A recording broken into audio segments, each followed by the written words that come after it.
This is 161st Street, Yankee Stadium. Swung on a hitter there. Then he fed it. Gets back, away back. She is gone.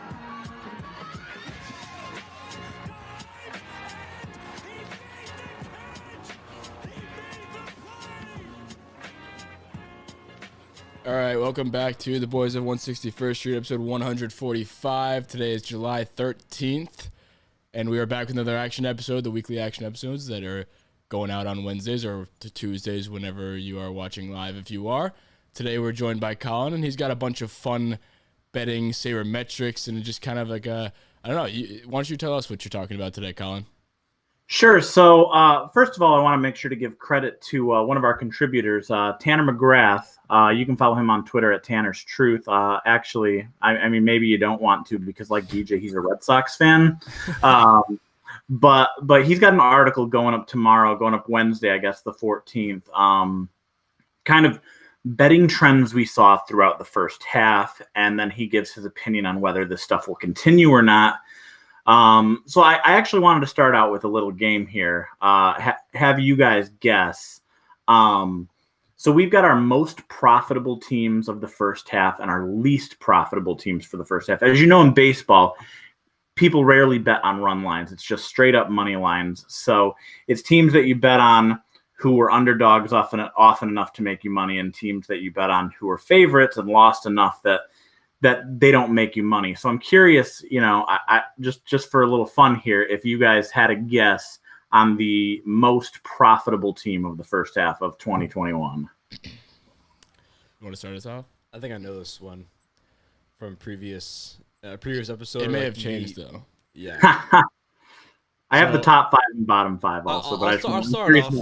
Actually, I'll start off because I picked this team when I was guessing earlier on, so I'm gonna stick with this team, and it's the San Francisco Giants. Yeah, I would say the same. I think other teams that may be in that top 5 could be potentially the Reds, because they're sneaky in second place in their division. I think they are still. Maybe the Mariners. They're a little bit above 500. I'm assuming they've been heavy underdogs in a lot of their games, so I feel like they're around what the Athletics were or used to be at before they got respect in the last couple of years, when they've always kind of just been a shitty team and Vegas didn't assume just the money ball will work type thing. I think that's kind of what the Mariners should be sitting at lines wise.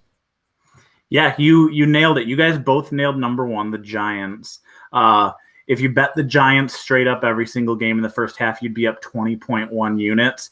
Mariners right behind 19.2 units.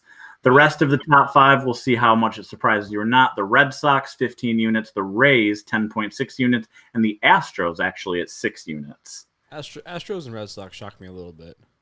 Yeah. Why does the Red Sox shock you? The Red Sox were probably undervalued for the first half of this, the first quarter of the season, and now they're probably finally getting respect. But, I mean, teams that win a lot of games do also make money. Like, we don't only have to look for the middle of the pack people who are undervalued, like the Mariners. Yeah, like, but if you profitability-wise, it's usually the team that is. Yeah, but if you're not losing, if you ain't losing, you're not gonna really lose that much money. And they're not a heavy favorite. The Astros, I'm a little surprised about, to be honest. Yeah, 6 units, not an insane amount, but still, that's the 5th most profitable team. Let's go to least profitable. Do you have a guess on the least? I'd say the Yankees are absolutely up there. The Braves, Yankees. Who's I kind of want to see the who's Dodgers doing because bad? they went on a pretty terrible streak, but they were probably favored the entire time on that streak that they were doing terrible. Maybe the Padres too, in the same thought process there. I mean, the Padres are in third. They're winning a lot of games, but they're probably heavily favored. No, if I had to put my money down, I'd probably say Yankees. But Twins, maybe Twins were supposed to be good, and they just are dog water. Before you answer that, like, are we going a terrible route, or is we just pick the worst teams in each division because those are going to be the least profitable? Like, well, that's the Rangers. That's actually where we're going a little bit. It's not quite as surprising. The bottom 2 teams actually are the Diamondbacks. They don't. Who are almost twice as little money as the second worst team, the Diamondbacks. If you bet them every game, you'd be down 33.9 units, and then the Orioles at 18.7 units. The rest of the bottom 5, You nailed the Twins 18.3. The Royals actually minus 12.9. And then your Yankees at minus 10 units. There you go. See, I expect that. I think we were hurting ourselves a little bit by overthinking it. I mean, with the same mentality as why the Yankees are so bad, because they were supposed to be good and they're kind of middle of the pack, but obviously teams like the Diamondbacks just keep it simple, stupid. Like they're just bad. They don't win, so they're not going to be profitable. So. Exactly. Before we move on, a couple other tidbits just to get your reaction. Again, you can draw your own conclusions as to whether these things are going to continue. Maybe you start riding this wave in the second half, help you make some money, or maybe the stuff's a little more fluky, and you think things are going to regress to the mean. The Mets home unders. If you bet the under on the Mets games when they play at home, that record is 28-13-1 this season, a 68% winning percentage. If you bet $100 on the under on every Mets home game this season, you'd be up $1,359. Do you have any reasoning behind that, or is that just because some pitching, random ass? their offensive pitching. I mean, not offensive pitching. What does that even mean? Their pitching has been unbelievable, and their offense has been not putting up a lot of runs. That's why. I guess that's why I said offensive pitching. They've been the best defensive team in baseball at home this year, and the best pitching staff at home this year. They're allowing just 2.26 runs per game at home, and they're scoring only 3.32 runs per game at home. It's interesting, though, that it's, when things are that profitable, it just means that the odds haven't caught up to that yet. So you kind of want to ride the wave until the odds start getting adjusted. You generally see these things level out to around 500 by the end of the season. That's why it's kind of hard to gauge, like, is it going to regress to the mean or not? I think, and Tanner, the author of this article, thinks it probably isn't. They're going to get pitching back in the second half. If Carrasco comes back, if Syndergaard comes back, it's kind of hard to say, but it's interesting nonetheless. Another one here, kind of fitting with the All-Star game going on right about to start as we're recording this. Everyone always talks about Coors Field and run totals because, it's the best run environment in baseball. Coors Field has actually been profitable betting unders the last two seasons. And this year specifically, if it's first 5 inning unders. So a lot of people like to bet the first half, take the relievers out of the equation. If you bet the under, the last 2 seasons, if you bet the under for the first 5 innings at Coors Field, just blindly every single game, you'd go 52-24 into a 68% winning percentage and be up $2,379. So It's pretty good. Odds makers always struggle with the total at Coors Field because of the run environment, but it's particularly interesting these last 2 years with how bad the Rockies have been, but still a good home team. And it's clear they don't really know what to do. They keep setting the totals too high, and it's an opportunity to make a profit. Yeah, I feel like whenever we look at Coors Field over-unders, whenever they're playing there, it's just always like 12, 14, up in that crazy area. And you said, they're probably going to continue to hit the unders. I feel like they definitely are, especially when and if they trade Trevor Story, then where's the offense at all? So, I'm going to keep hammering the under if he gets moved to my Yankees or somewhere else. So exactly. A couple other, I'll kind of rapid fire these. I know we don't want to go too long today. If you bet the under on every Nationals game this season, you'd go 54-31-4, be up to $2,085. If you bet the over on every Minnesota Twins game this season, that's 54-30-5 and be up 21-27. Over? The over on Minnesota Twins games, yes. yeah, I guess because their offense has still been good despite how bad they've been. Yeah, with Kenta Maeda regressing. And then the final thing is pitchers. You can bet the profitability of starting pitchers. Again, it kind of falls hand in hand with that team thing, guys who are kind of undervalued on teams who have kind of been surprising. The most profitable starting pitchers in 2021, Chris Flexen of the Mariners, plus 9.58. Casey Mize of the Tigers, former number 1 overall pick, starting to put it together this season, plus 9.42. Another Mariner, Logan Gilbert, 9.37, and Aaron Savali of Cleveland plus 8.14. On the opposite end of the spectrum, the least profitable pitchers, bad pitchers on bad teams, won't surprise you to know. Jorge Lopez, Baltimore Orioles. If you bet the Orioles on every single Lopez start, you'd be down 8.94 units. JT Brubaker, this kind of surprised me actually because he's kind of a hidden gem in Pittsburgh. Hasn't been too bad. Pirates are 4-12 and his starts minus 7.81 units. And then Luis Castillo of the Reds, an actual former ace who just got off to a terrible start this season. He's minus 7.12 units. And then Carlos Martinez of the Cardinals minus 7.10 units. Has Castillo Finally done better? Castillo has been better lately. Because I had my fantasy team at first, and he was absolutely horrible. And he was so bad that I stopped watching. I mean, him along with Trout getting hurt and like Buxton getting hurt, a bunch of other people getting hurt, I just gave up on fantasy. But that's why I don't know how he's been doing recently. So he was bad at first, so I'm not shocked by that. And then again, starting pitcher trends. A lot of times with starting pitchers, you want to look at first 5 innings because a lot of pitchers don't go much more than 5 innings. So if you want to just bet on a starting pitcher, first 5 innings, the most profitable pitcher there has actually another Mariner, Yusei Kikuchi, all-star not playing tonight. First 5 innings, Mariners, money lines in Kikuchi starts 10-5-2. You're up $728. On the flip side, the least profitable pitcher in the first 5 innings, Jake Arrieta of the Cubs, or I should say the corpse of Jake Arrieta, pitching for the Cubs, 4-12-1. You'd be down $867 betting on Arrieta. Yeah, he hasn't been good for a while. He's one of the biggest drop-offs out of any pitcher I've seen since. I mean, him. Other names that come to mind with. I mean, what do you guys think? Because I think of Matt Harvey being one of them, but I think Arrieta was a harsher drop-off than Harvey. Harvey like kind of fizzled out over a couple of years. Arrieta won a Cy Young and then was just terrible. Really? Yeah, opposite. The Arrieta thing, he was a late bloomer also, so unlike Harvey, Arrieta's drop-off came when he was already in his early 30s. Like he won his Cy Young in his late 20s. The guy I think of often, he was never at like Cy Young heights, but maybe 5 to 10 years ago, I think it was Ricky Romero of the Blue Jays. Yeah. He went from emerging starter to out of the league, I feel like, in just a handful of years. And those are interesting cases too, because you can name a million of examples of these when it comes to injuries, but these are guys who stuff fell off, you know? Yeah, like R.A. Dickey's another one. I feel like he won the Cy Young and then his stuff, people just figured out how to hit a knuckleball, I guess. Yeah.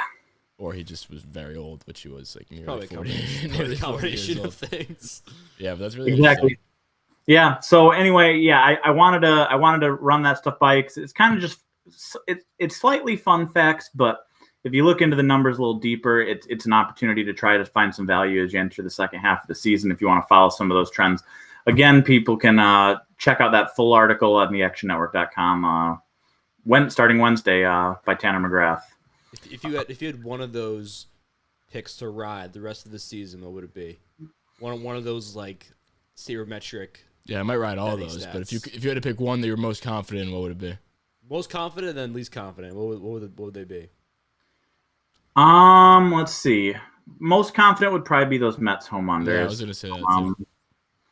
Least confident. Well, one I didn't mention here that's within the article that I'd probably be least confident in is that the Detroit Tigers have actually been a profitable team since the start of May. You know, they had a horrendous April and have actually played above 500 baseball. They're 32-30 since then. If you bet $100 on every Tigers game since May 1st, you'd be up $1,414.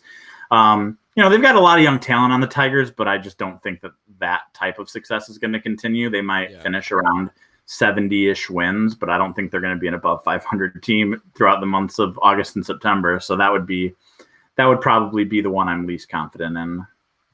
Yeah, I think if I had to pick one, I would probably pick the Mets, just because the Mets pitching is, like you said, them being so good this year, just depth-wise, and also, I mean, we were talking about this, I think, with BJ. We were talking about how Edwin Diaz is back being – oh, no, we talked about this in our Mets preview episode.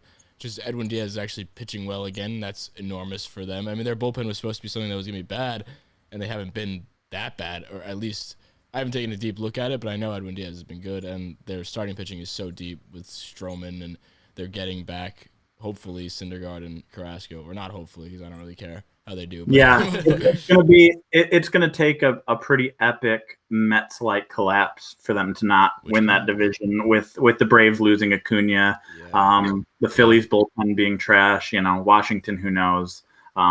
I know Mets fans are probably on edge because they've seen it before, but it's certainly their division to lose. Yeah, I think this is a different Mets team too. But the one team in that division, I think, like you said, would be the Nationals. Just knowing how good they do in the second half usually, and I mean, 2019 their second half was unlike any other, and they won the whole damn thing. So, yep, yeah, that's what I was gonna ask. Was like, I'm not ask, but just say like, I'm really curious to see what team is gonna come out and be like one of those more profitable teams in the second half, because they're probably doing pretty shitty right now, and then they're going to pick it up towards the end of the season. I think the Nationals might be a good bet.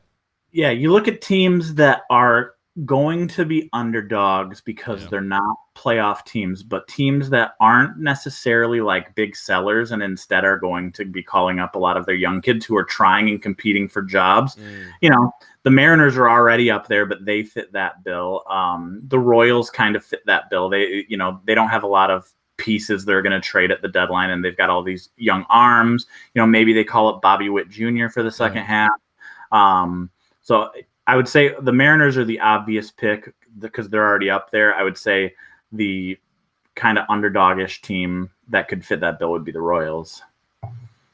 I'm just thinking out loud here, kind of not related, but a little bit related, because you could pick them to kind of do well for them from here on out. We're talking about the Braves. Do you think the Braves will be sellers? I'm just trying to figure out who's going to be sellers in the second half.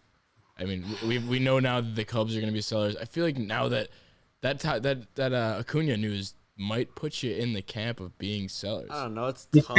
It's tough because they have such a good core structure of a team. It could be like a retooling though, because this year it's not gonna happen. Yeah, this year's scratch. So like they sell off a few pieces and just like retool for next year. I think it easily. But who do they have to sell is the question. Yeah. Freddie Freeman would be the big fish. He's a pending free agent, I believe. I would like Freddie Here's the Freeman. thing, though. When you get rid of Freddie Freeman, you're basically just kind of not giving up, but you're like... No, but you're going to get a lot for him, though. Yeah, that's true. But that's also, like, that's part of your core team right there. Yeah. But if he's going to walk in the winter, you do it. I don't think that they're the type of franchise that's going to hard sell right now. They don't really have anyone beyond that, and Charlie Morton, I guess, who would probably retire if he got traded because he's close to. Just like, that's not even fucking. He almost retired, at the end of last season. Yeah, I didn't. But But all of the rest of their guys are either veterans nobody wants or young building blocks who they're going to want to build around in 2022 and beyond. Yeah, that's true. I'd be really surprised if Freddie Freeman was a trade piece. Me too. Or that like the Braves went full out selling. I think a team that I'm gonna eye. I mean, it's fun now looking at it for just like to reassess and regroup for the second half, because we were talking about how Vegas, it takes about this much time to catch up to teams and find out whether, like, if they're heavily favored and they start sucking, like the odds tend to they figured them out by this time. So their odds are different. Like with the Yankees, they're not going to be nearly as high favorites as they were at the beginning of the season. So teams like the Yankees, if you were to isolate it as we talked about profitable teams, I think in terms of isolating it for the second half most profitable teams, if you clean the slate and start from zero, I would take the Yankees from here on out, I think, because their lines are going to be a lot lower. They're not going to be high favorites anymore. Now they're in the eyes of Vegas, in the eyes of me, a Yankee fan, they're a pretty average team. So it seems, who has a lot of intrinsic value built in there. So I think the Yankees, for the people listening who are all Yankee fans, I think they are a pretty good team to ride, which is not usually something that I do with the Yankees because they are always so heavily favored. But I think those times are done, especially in the next couple of weeks. They're going against the Red Sox and the Rays and a lot of tough matchups. Yeah, I'll certainly be looking for opportunities to buy them as underdogs, especially leading up to the deadline. Yeah. I even recognize the last few games against Houston and then the previous year, like we were underdogs in a couple of those games where I was surprised because we're usually never underdogs, even when we're playing a good team. So you can see that trend already kind of happening. And one thing I will say about the Yankees, and Colin, you know this better than anybody, is they play good teams pretty well. We swept the White Sox, and they get just lazy, I feel like, with the bad teams and get swept by teams like the Tigers and just teams like that. But when it comes to playing good teams, they usually play up. I mean, you saw what just happened against the Astros aside from that last game. They usually play up to the competition, so that does give me hope for the playoffs a little bit. Yeah, so. Absolutely. All right. So is that the end of the article? You got anything else in there? That's pretty much it. That's all I had for you guys. Gold mine you're sitting on, or is that it? Any gold mines? Wait, one question I wanted for you too is Sure. well, obviously the home run derby is done, but who did you have? Because me and Damon had a little bit of a side bet me versus him. I had Ohtani, he had Gallo. As a staff, we got rocked in the home run derby. Nobody picked Alonso. That's so surprising. I feel like The only bet I won personally is I bet Sal Perez over 17.5 home runs in the first round. But I had outrights on Sal, Soto, and Olsen. I had that an American League hitter would win the award. They had 5 compared to 3. I had that Ohtani would hit the longest home run.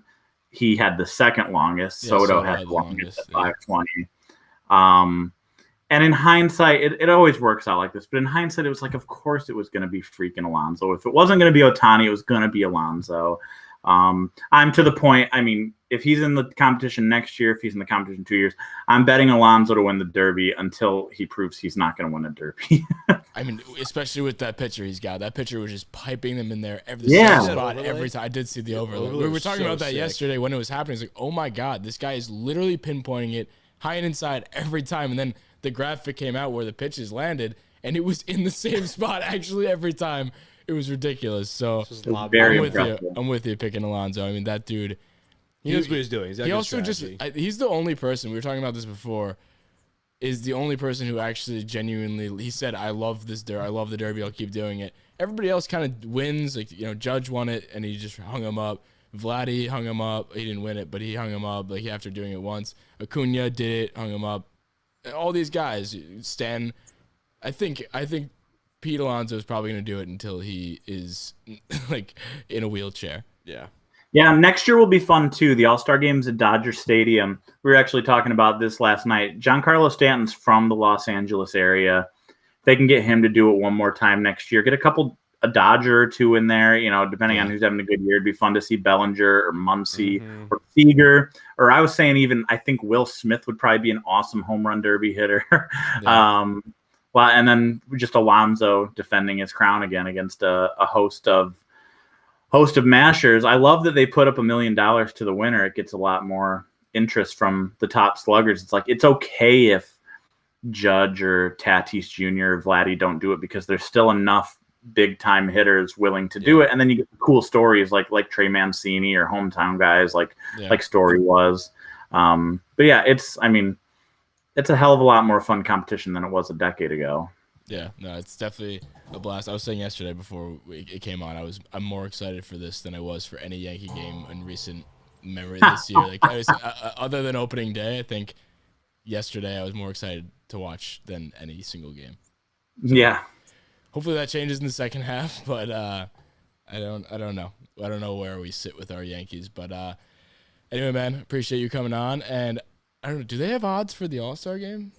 They do have odds for the All-Star game. We've got our best bet article up right now. I'm going against Sean Zerillo, our top MLB guy, so that makes me nervous. He makes the National League favorites. The National League are betting favorites. Last I looked, they were minus 120. The AL was plus 100. My best bet, because I wanted to have a little fun with with the All-Star game. It's just the All-Star game after all. Is I love early scoring. If the no runs first inning prop, and say yes to that. I love it with Scherzer giving up a lot of home runs this year, with Ohtani probably being tired from last night. Yeah. I love that. And I also have a plus 160 prop that's People are going to listen to this tomorrow and laugh at how terrible these bets turn out. The American League to score first and win was plus 160, and that's my favorite kind of fun prop out there tonight. Who would you take as an MVP today? My sleeper pick, I didn't bet any MVPs, but my sleeper pick would be Marcus Semien. He feels like the kind of under the radar guy. He's a starter, hitting a little down in the lineup, couple clutch hits, and he takes it home. If any of the top stars do something big, Ohtani, Vladdy, Tatis, they're obviously going to win it. But the under the radar pick, I would say. I hope I can look like a genius to your listeners. If everything hits. If you don't, we'll just cut it out if you're Marcus Semien, that would be my pick. I could see that. A lot of people I saw were taking guys like Bo Bichette and other people like that. I'm going to be a little homer biased, but I'm going to take Judge because last time in the All-Star game, remember what happened with him and Scherzer on the bump. So Scherzer was pitching and Judge just immediately takes him deep. So I will hope that happens again, and that will be very fun to watch for me. Who would you take, Damon? I feel like they're gonna give it to somebody. They have to give it to somebody like a big name. Like if Tatis makes one good catch, they're gonna give it to him. Yeah. So, or I feel like Vladdy might just hit. Yeah. And I'll have to win though too. Honestly, this though, if Ohtani goes 1 inning pitch, no runs, and then gets 1 hit, he's gonna win it. Yeah. Like if he does a little bit on each side of the plate, I mean, I'd be so shocked given that he just had a whole home run derby yesterday and is probably gassed. But if he somehow pulls that off, then he pulls off a minimal average, an average performance, he's gonna win the MVP. Yeah, because he's gonna be DH too when he gets pulled, right? Yeah. Yeah. So he's opportunity to be the first person ever to have like a shutout inning and like a hit in an All-Star game. That's gonna win the MVP. Yeah, I might take him honestly. He's just gonna keep adding to this list of I hope he does. firsts That's that he fucking has. sick. 'Cause he was an All-Star, first All-Star. What was it? First All-Star as a pitcher and as a position hitter ever. So Ever. I don't think. It's My crazy. under the radar NL pick would probably be Castellanos. This just feels like the kind of environment for him to thrive in. Another starter hitting kind of down in the order. Homer I ballpark, too. don't know these odds. I didn't look at MVPs. I'm an insane gambling degenerate, but not quite enough to bet on the All-Star game MVP. I don't know. I thought that was a pretty fun one. I might throw a couple bucks on. I don't know. I'm gonna take a look at who's actually on the team, and then I'll take some big underdog to win the whole thing. Yeah. I think Castellanos is probably a big underdog. So I mean, him hitting 2 home runs, anybody can have one good game. So exactly. So better hurry. The game's starting any minute. Yeah, that's what we gotta hurry you off here. Just kidding. Thank you for joining us, Colin. And where can the people find you on the Action Network app? C.O. Whitchurch. It's the simple way to spell it. I tell people it's a combination. My first and last name is just Cow Hit Church at Cow Hit Church on Twitter and on the Action Network app. Awesome. And you can follow us if you want to follow our picks. Like we always warn you, don't follow our picks. But if you want to, I'm 161 Luke. That's 161 Damon. Not here, not pictured, is 161 Bing and 161 Murph. Download the Action Network app. It's a lot of fun, and it helps you bet. And there's also the Sharp, what was it? The Sharp Report. The Pro Report. Yeah. So if you want to tell the people a little bit about that before we sign off here. Yeah, well, there is a Sharp Report also. There's a Sharp Report which helps you see what the betting public's doing. So if you see a lot of money's on one side and a lot of bets are on the other side, you know that sharps are on the side with the money, because generally smart bettors are the ones putting down more money. Mm-hmm. Our Pro Report, we do projections every day. Sean Zarillo, our expert genius data whiz, he comes out with projections every single day that will grade lines, essentially say this team is plus 100 and I think they should be plus 120, so bet it. And you've got he'll grade it. He'll say this is a B plus line, an A line, a C line, etc. So all that stuff's available at actionnetwork.com and the Action app. And I'll tell you guys, honestly, I've been working for this company for 7 months, and they've made me, and just following that stuff has made me an immensely better gambler. So if you want to make money, follow it.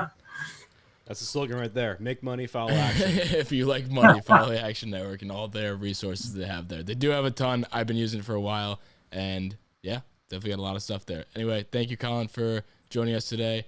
we'll see you back here in 2 weeks because you and BJ do the alternating thing. But Yeah. hope you enjoy the All-Star game, and thank you for coming on. Thanks, guys. Talk to you soon.